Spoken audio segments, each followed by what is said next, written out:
aku tidak mau mendekat dan dekat dengan rumah Rasulullah sallallahu alaihi wasallam.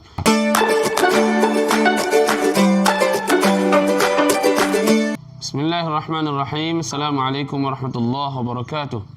Alhamdulillah, salatu wassalamu ala Rasulillah Sayyidina Maulana Muhammad ibn Abdullah wa ala alihi wa sahbihi wa man tabi'ah, amma ba'd.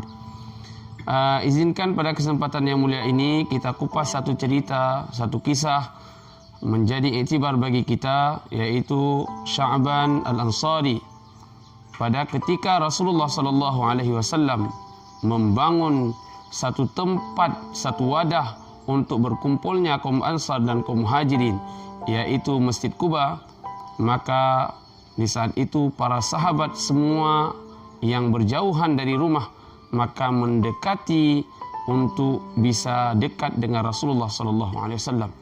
Mereka kaum Ansar dan Muhajirin bersama-sama ikut berkumpul untuk menciptakan apa yang diinginkan oleh Rasulullah sallallahu alaihi wasallam. Maka ketika Rasulullah berangkat menuju ke Masjid Nabawi, maka para sahabat yang ikut bersama Rasulullah juga ikut antusias untuk membeli tempat tinggal mereka berdekatan dengan Masjid Nabawi. Akan tetapi beda kisahnya antara Syu'ban Al-Ansari. Di saat itu beliau mengatakan, aku tidak mau mendekat dan dekat dengan rumah Rasulullah sallallahu alaihi wasallam.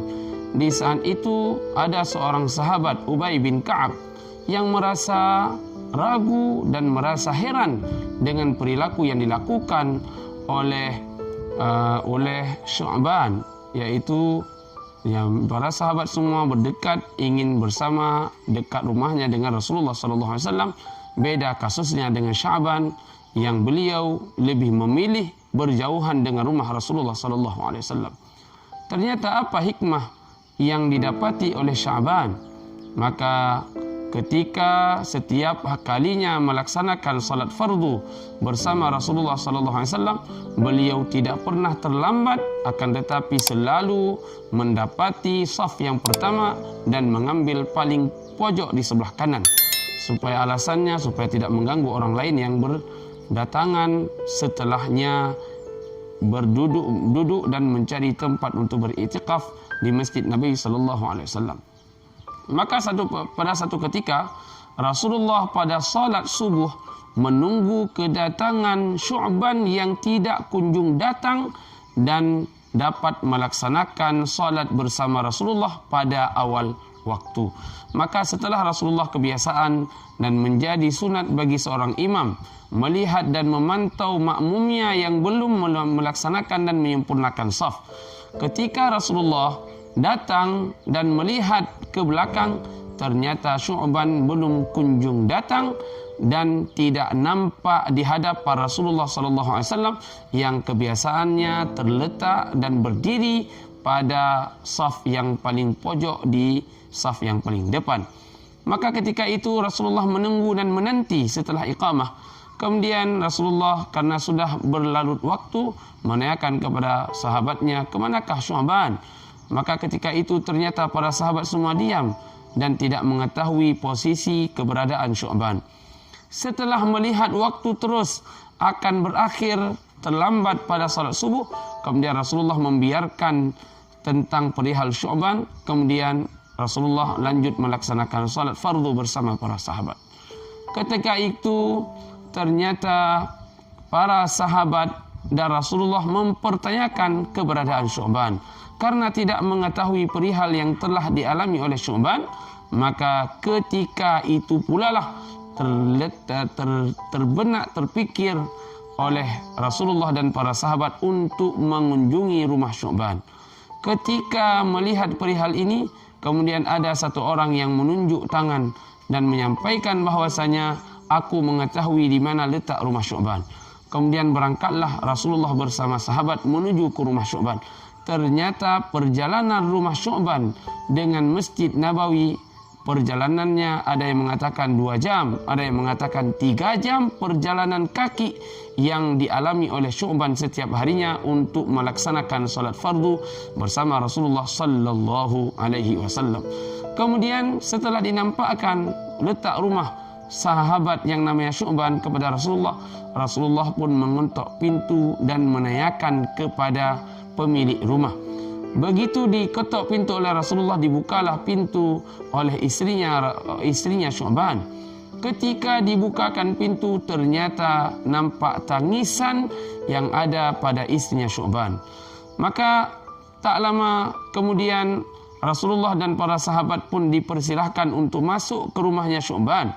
Setelah itu, istrinya belum lama membiarkan tamu-tetamunya duduk, kemudian langsung menceritakan perihal Syu'ban, yaitu Rasulullah menanyakan, "Aina Syu'ban?" Di manakah Syu'ban? Kaifa haluh? Bagaimanakah kondisi Syu'ban? Kemudian istrinya langsung menyapa dan menyampaikan kepada Rasulullah bahwasanya Syu'ban qad tuwaffa, bahwa Syu'ban ini baru-baru sajalah telah meninggal dunia, wahai Rasulullah sallallahu alaihi wasallam. Lakin ta'ajjabni, kata istrinya, akan tetapi aku merasa ta'ajub wahai Rasulullah. Kebiasaan orang-orang yang taat mengucapkan pada lisan akhir daripada perkataannya kalimat la ilaha illallah. Akan tetapi beda kasusnya dengan Syu'ban di saat itu, bahwa Syu'ban terucap 3 perkara yang sangat-sangat besar terucap dengan jelas pada lidahnya. Apa yang diucap? Madza qal? Apa yang diucapkan oleh Syu'ban? Kemudian ketika itu yang diucap oleh Syu'ban yang pertama, ya hai Rasulullah, lau ab'adu min hadha wa hadha afdalu ilayya.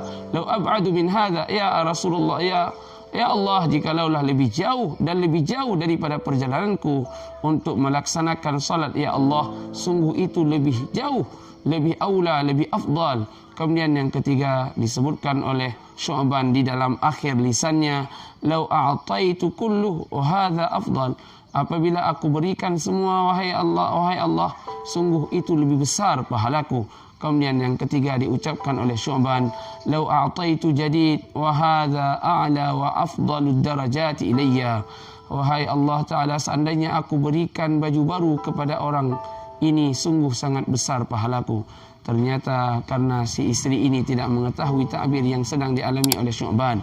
Ma'asyiral muslimin rahimakumullah, ternyata di saat sakaratul maut disebutkan di dalam surat Al-Qaf, di dalam ayat yang ke-55, kita akan dibukakan takbir atau amal kita akan dinampakkan oleh Allah, baik amal saleh atau amal taleh, yang amal jelek yang kita lakukan di dunia, maka di saat itu dinampakkan oleh Allah Subhanahu wa taala terhadap apa yang kita amalkan.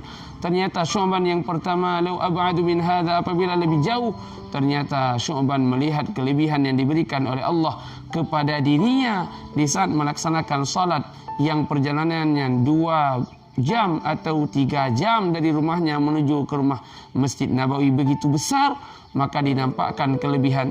Yatamanna Syu'ban, berkeinginanlah Syu'ban untuk perjalanannya lebih jauh daripada yang dialami sehari-harinya menuju ke Masjid Nabawi. Maka berkeinginan untuk diberikan lebih jauh lagi. Yang kedua, lau a'taitu kullu, seandainya aku berikan semuanya. Ternyata Syu'ban pada satu ketika sedang duduk di depan pintu rumah, yang mana sedang makan sepotong roti. Maka tiba-tiba sedang makan tersebut, datanglah seorang fakir miskin meminta kepada Syu'ban untuk memberikan potongan roti yang sedang dimakan oleh Syu'ban. Ternyata karena Syu'ban juga merasakan lapar, di saat itu menyerahkan dan memotong roti tersebut setengah kepada si fakir tersebut. Ketika melihat fadilah kelebihan yang dititipkan oleh Allah begitu besar kepada orang yang bersedekah di saat itu, ternyata pada sakaratul maut berkeinginan oleh Syu'ban untuk memberikan apa yang telah diberikan setengah potong roti tadi, keinginan untuk memberikan secara keseluruhan kepada fakir dan miskin. Kemudian yang ketiga, lau a'taitu jadid, apabila aku memberikan yang baru, sungguh itu lebih besar pahalaku. Ternyata di saat Syu'ban kebiasaan berjalan menuju ke Masjid Nabawi, sering pada saat kedinginan, ternyata Syu'ban menggunakan pakaian barunya di dalam, dan pakaian yang sudah tua di luar. Tujuannya adalah di saat sampai ke Masjid Nabawi beliau buka baju tuanya dan berkekalanlah baju baru, ingin berhadap kepada Allah Subhanahu wa taala. Ternyata di saat perjalanan Syu'ban mendapati seorang renta tua yang sedang dalam kedinginan di saat itu. Ternyata Syu'ban karena kasihan diberikanlah baju tuanya kepada si orang tua tadi yang sedang kedinginan, kemudian bersama-sama ke masjid. Apa hikmah di balik itu? Ternyata Syu'ban melihat pada saat sakaratul maut begitu fadilahnya besar, begitu besarnya fadilah dengan memberikan sedekah, membantu orang lain di saat itu. Ternyata Syu'ban yang memberikan baju yang sudah tua, keinginan untuk dapat memberikan baju baru kepada orang miskin tersebut, akan tetapi itu tidak bisa diulangi oleh Syu'ban. Penyesalan yang dirasakan oleh Syu'ban mudah-mudahan tidak menimpa kita dan mampu kita memperbaiki apa yang kita lakukan untuk dapat kita lakukan yang terbaik di sisi Allah Subhanahu wa taala. Salat tepat waktu, bersedekah yang terbaik, dan memberikan apa-apa yang ada pada diri kita kepada orang yang membutuhkan di saat itu. Hadanallahu iyyakum ajma'in. Akhirul kalam. Assalamualaikum warahmatullahi wabarakatuh.